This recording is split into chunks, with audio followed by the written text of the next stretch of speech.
I bet you can't clone me, Coby.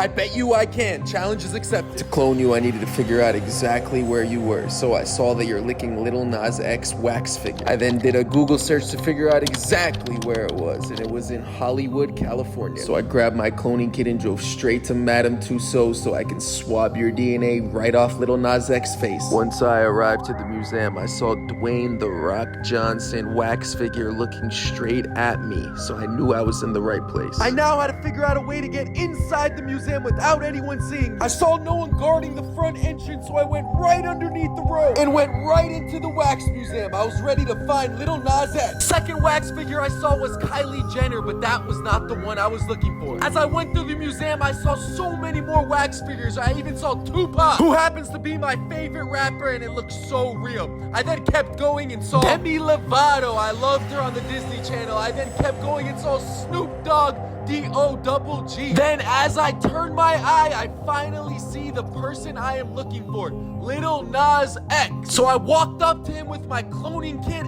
and my DNA swab in my hand, and oh man, he looked so real, it was scary. I then took my chemical grade Q-tip and swabbed your DNA right off the side of his face using a scientific circular motion. For this clone, I made sure to do every single piece of DNA you left on his face, and I took your DNA Q-tip and put it back in my DNA grade case. I then fully secured your DNA inside my chemical grade tube and placed it inside my super protective case so no one could get near it. And I took it and went back to my laboratory 5 hours away. Back at my lab, I take extreme caution in what I do, so I put on my protective eyewear. I then opened up your DNA casing and took out your DNA Q swab. I then placed your DNA Q swab in an agar plate. I then put cytochrome 437 solution right on top of your DNA Q swab so I can look underneath my microscope to make sure the DNA was moving around perfectly. After a few adjustments, this is exactly what I see. The purple is the DNA moving around,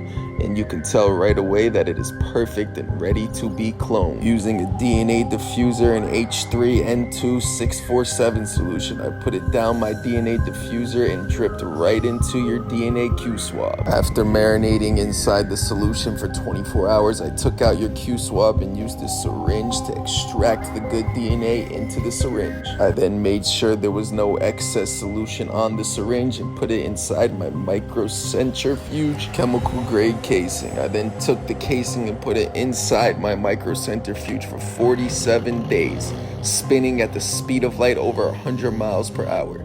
This is you after only a few weeks, and soon I will have you for myself.